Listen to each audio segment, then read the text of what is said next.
Lutter contre la résistance à l'insuline grâce à l'alimentation et identifier ses origines. De plus en plus de personnes sont touchées par la résistance à l'insuline et beaucoup d'entre vous me demandent comment agir face à ce problème et quelle stratégie adopter. C'est ce que nous allons voir maintenant.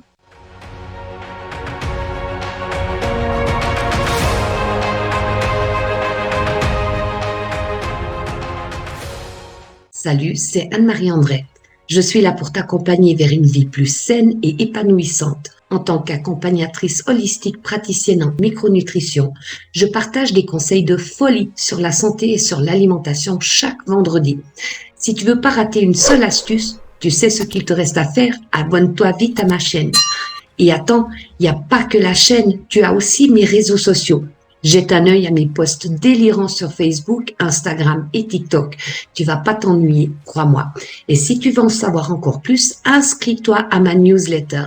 C'est là que je partage des infos bien-être qui vont te rendre ouf de bonheur. Ah, et j'ai encore une surprise pour toi. Pour te souhaiter la bienvenue dans ma communauté, je t'offre un e-book de folie sur les techniques de respiration telles que la cohérence cardiaque.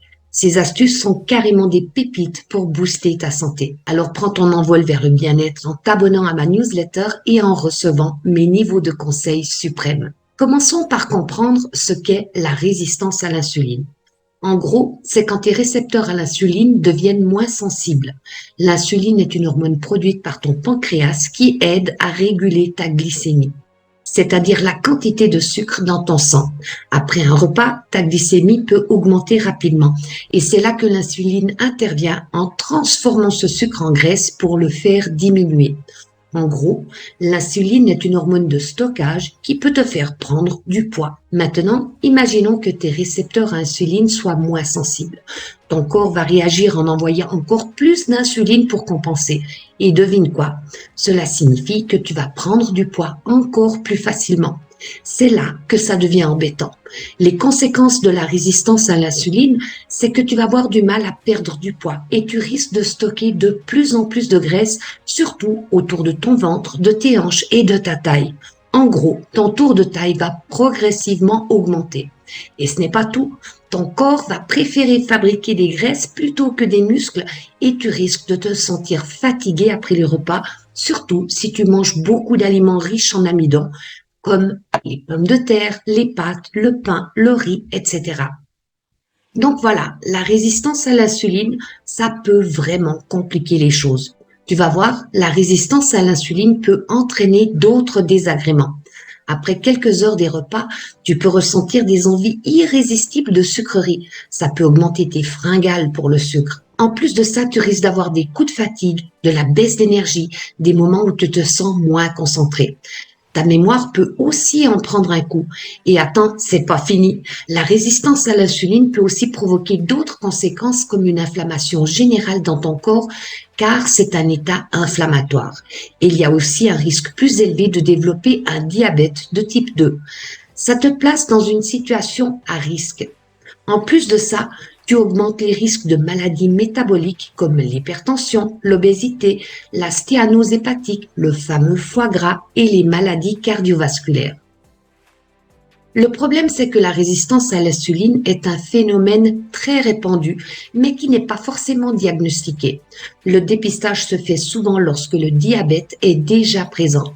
Et la résistance à l'insuline, c'est une phase énorme qui peut durer plusieurs années, voire plus de 10 ans, où tu accumules tous ces phénomènes, mais médicalement, tout semble normal parce que tu n'as pas encore atteint le stade du diabète. On peut te dire que c'est un prédiabète si ta glycémie est très élevée. Mais en réalité, la résistance à l'insuline commence déjà même lorsque la glycémie est inférieure à 1 gramme par litre. La plupart des personnes qui ont tendance à prendre du poids facilement, qui accumulent les signes que je viens de donner, qui ont des antécédents familiaux de diabète de type 2 et qui ont une glycémie supérieure à 0,9 g par litre, sont concernés par la résistance à l'insuline. Alors fais attention à toi, à ces signes, ils peuvent être révélateurs d'un problème plus profond. Alors voilà, tout semble normal d'un point de vue médical, mais elle présente une série de signes.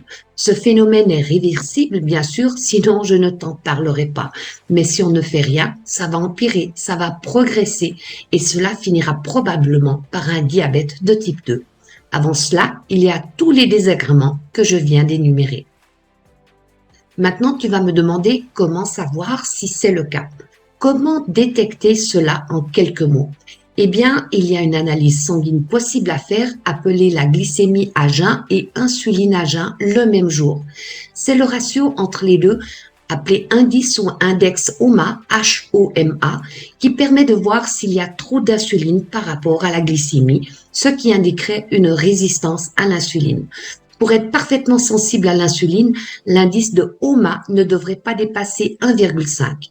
À partir de 2, on peut déjà parler d'une petite résistance à l'insuline et cela peut aller jusqu'à 3, 4, 5, 6 ou même plus de 7, ce qui correspond à des résistances à l'insuline très importantes.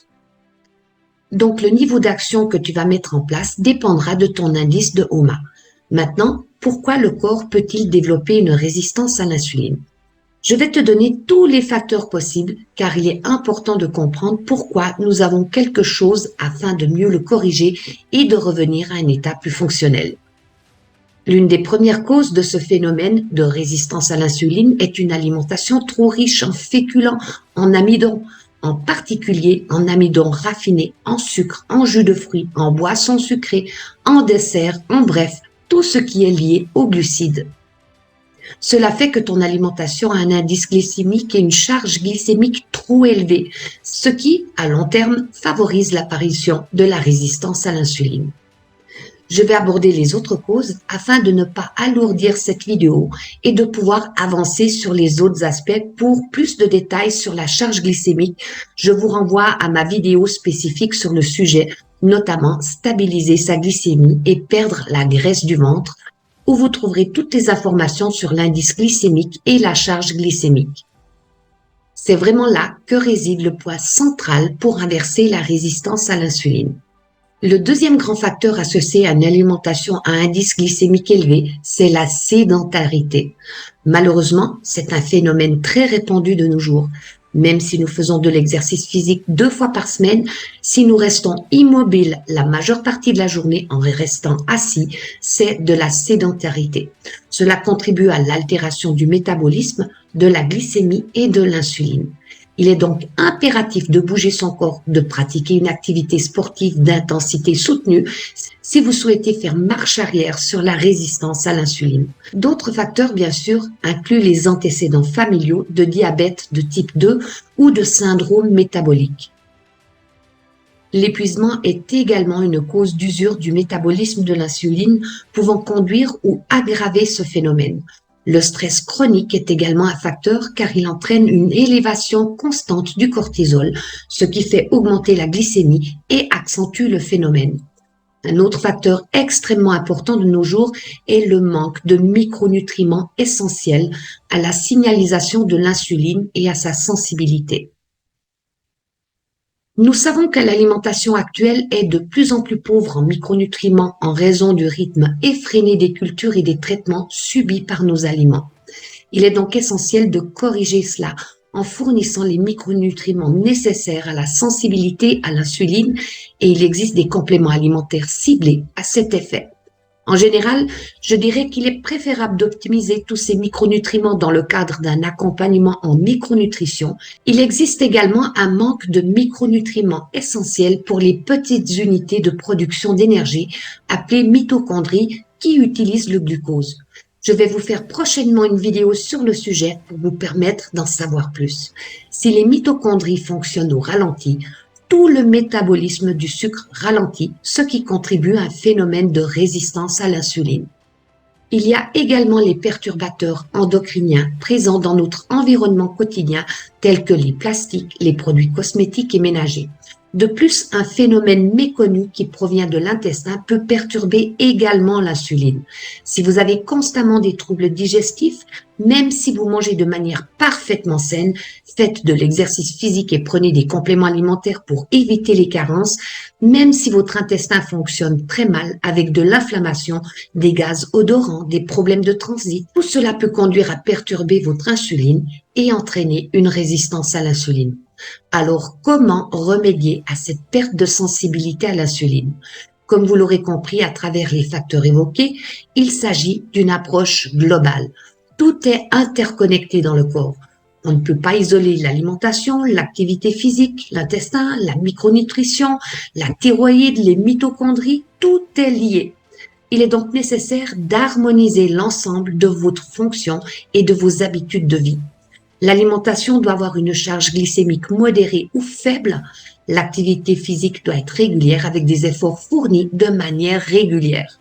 Il est important de gérer le stress, de soutenir les fonctions de vos glandes surrénales, de votre thyroïde et de vos mitochondries. Dans la mesure du possible, évitez les perturbateurs endocriniens, chez vous, dans votre voiture, à votre travail et dans tous vos lieux de vie. Pour combler les carences et les déficits en micronutriments essentiels, il est recommandé d'adapter une démarche globale. Une fois que tous les points mentionnés précédemment sont assurés, il est possible d'envisager l'utilisation de compléments alimentaires contenant du chrome, du zinc, des vitamines du groupe B, des polyphénols, etc., qui peuvent améliorer la sensibilité à l'insuline à condition que les autres facteurs soient bien respectés. Si vous souhaitez en savoir plus, je vais commencer à donner des conférences en ligne gratuites les jeudis soirs.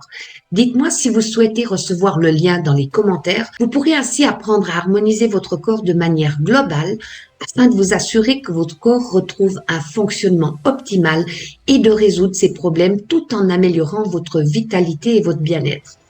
Je ne vous ai pas demandé si vous souffrez d'une résistance à l'insuline. Si oui, comment l'avez-vous su? Qui a effectué le dépistage? Avez-vous déjà entrepris des actions pour remédier à cela et rétablir un fonctionnement optimal? J'attends vos commentaires et la semaine prochaine, je vous prépare un nouveau sujet. D'ici là, prenez soin de vous et à très bientôt.